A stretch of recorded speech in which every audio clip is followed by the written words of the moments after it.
Ustaz, kebetulan nama kita sama. Bukan kebetulan ya. Ya antum diberi nama, saya diberi nama. Sama-sama Adi, cuman belakangnya aja beda. Hehe. Satu mau ngapain tanya? Allahu Akbar. Saya mau tanya Ustaz, baik Adi. Jika ketika sedang salat, kalau sudah pakai jika, jangan pakai ketika. Sir, asar dan zuhur, makmum sudah selesai membaca Al-Fatihah, kemudian apakah dia menunggu imam selesai membaca surah, ataukah kita juga membaca surah? Bagaimana kalau surah yang makmum baca berbeda dengan imam?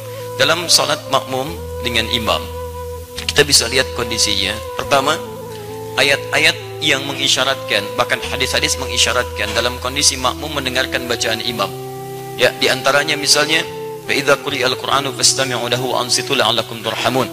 Jika dibacakan Al-Quran, dibacakan, jadi ada fokus. Anda memang jadi objek untuk dibacakan Quran. Ya, fastami'u, Anda diam, berhenti. Wa ansitu, ansitu itu lebih kepada diam, fokus, berhenti. Misal, sedang ngobrol nih, saya bacakan misalnya, Anda objek bacaannya, maka Anda diam menyimak. Makanya ketika khutbah, kenapa diminta ansitu wasma'u? Karena Anda jadi objek dari khatib, diajak bicara. Kan tidak sopan saya ngajak kepada antum, antum bicara dengan yang lain. Bikin forum dalam satu forum.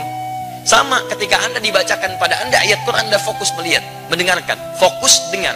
Dan tidak ada fokus paling dalam kecuali saat sholat. Imam membacakan, mohon kepada Allah, dan bacaannya mewakili Anda. Makanya ketika diperdengarkan pada Anda diam, simak baik-baik. Ketika bacaan diperdengarkan kepada Anda, diam, simak baik-baik. Maka Nabi menyampaikan, innama ju'ilal imamu liyutamma bihi, fa qira'atul imam qira'atul ma'mum. Imam dijadikan untuk diikuti. Bacaan imam itu bisa mewakili bacaan makmum. Ketika Anda menyimak, mendengarkan. Nah, apa bagian yang disimak itu? Bacaan Quran. Dari sebagian yang disimak ini ada yang diikuti. Apa diantaranya? Al-Fatihah. Al-Fatihah. La salata liman lam yaqra bi Fatihatil kitab. Tidak sempurna salat seseorang ketika bisa baca Al-Fatihah, dia tinggalkan Al-Fatihahnya. Ini maksudnya dalam salat berjamaah. Imam baca Al-Fatihah, makmum punya peluang. Makanya mohon maaf ya, mohon maaf, imam itu tolong beri kesempatan pada makmum untuk bisa setidaknya memiliki waktu jeda untuk bisa mengikuti bacaan imam dalam Fatihah. Anda bisa jedakan dalam setiap ayat. Misal, Alhamdulillahi Rabbil Alamin. Tidak sebentar, makmum mengikuti dalam hatinya. Alhamdulillah Rabbil Alamin. Ar-Rahmanir Rahim. Antum ikuti misalnya. Bisa antum kalau baca hadar misal seperti dalam tarawih, Alhamdulillahi Rabbil Alamin Ar-Rahmanir Rahim Maliki Yaumiddin. Antum panjangkan itu, sambungkan sampai waladdallin misal, antum jeda sebentar supaya makmum punya kesempatan untuk membaca Al-Fatihahnya. Batas paling minimal kata para ulama 3 ayat. Kalau antum baca dari Bismillah sampai Ar-Rahmanir Rahim. Kenapa boleh 3 ayat? Karena ayat terpendek dalam satu surah Al-Quran, surah terpendek di Quran adalah diukur dengan 3 ayat. Inna a'tainakal kautsar fashalli lirabbika wanhar inna syani'aka huwal abtar. Itu terpendek. Karena surah terpendek 3 ayat, maka setiap surah dipandang cukup ketika dibacakan 3 ayat dengan kadar yang sama dengan Al-Kautsar. Kalau Anda sudah Ar-Rahmanir Rahim, imam baca surah, Anda diam simak di sini. Dengarkan, dengarkan, dengarkan. Itu yang dimaksudkan. Di Al-Fatihah diikuti, adapun surah setelahnya Anda dengarkan dan simak dengan baik. Paham sampai sini? Baik, jika tidak mampu mengikutinya karena sudah ruku, imam meruku, Anda nggak usah baca Al-Fatihah. Karena imam itu diikuti, imam ruku, Anda ruku.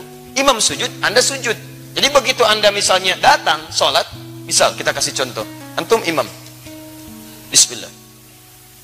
Ini, kiblatnya ke sini mas. Nah, ya. Baik, ruku. Nah, datang ini, masbuk.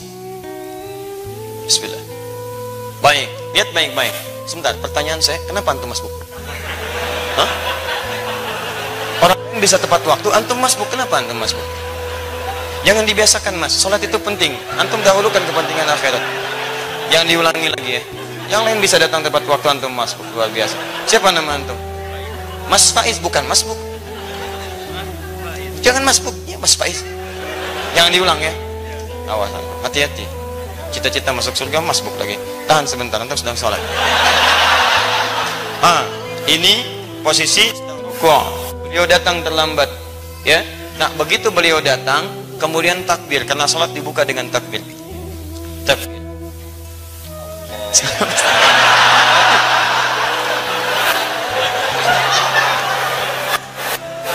Sabar ya. Kalau dari ruku tidak ya. Sami Allahu liman hamidah. Ya, sehat ya. Baik. Maju mas sedikit. Nah, antum takbir. Setelah antum takbir, antum langsung rukuk. Ya, tidak perlu baca Al-Fatihah lagi. Jadi langsung diikuti. Jadi begitu takbir, Allahu Akbar, langsung turun rukuk. Paham? Baik. Nah, jadi posisi semacam ini sudah dihitung satu rakaat. Satu rakaat. Satu rakaat itu artinya rukuk itu dari kata rakaat. Semua ulama sepakat kalau makmum sudah mendapati rukunya imam maka dihitung satu rakaat. Karena ruku berasal dari rakaat. Dan ruku ini sudah bagus, teman-teman, naik sedikit. Nah, segini. Ukur segini ya. Dilurus sampai ke sini, sampai kalaupun disimpan bejana di atasnya, kemudian dituangkan air, itu tidak goyang. Ada airnya mas ya, hati-hati. Ya. Antum boleh duduk.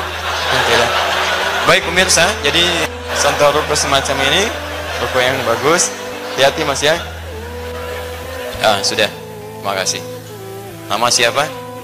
Luqman. Baik. Nama antum disebut di Quran surah keberapa? Ah, sudah. Surah 31. Baik.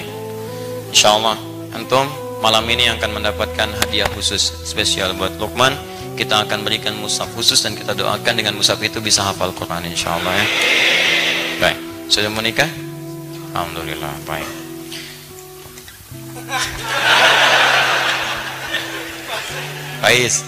Baik, jangan masbuk lagi ya. Teruskan. Baik, jadi antum langsung ikuti, kemudian bacaan rukuknya ikuti itu. Sekarang persoalannya, bagaimana kalau sholat sir? Karena bacaan imam tidak diperdengarkan kepada antum. Maka disinilah ulama berpendapat, satu mengatakan cukupkan dengan Al-Fatihah, karena yang dimintakan Al-Fatihahnya.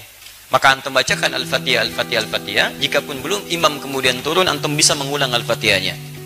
Yang kedua, ini saya lebih cenderung kepadanya. Karena ayat pertama diikat dengan hukum dibacakan, sedangkan sir itu tidak diperdengarkan kepada makmumnya. Maka dari itu setelah antum kemudian bacakan surah Al-Fatihah, antum bisa kemudian bacakan surah-surah yang sekiranya bisa menunggu imam sampai dengan dia ruku.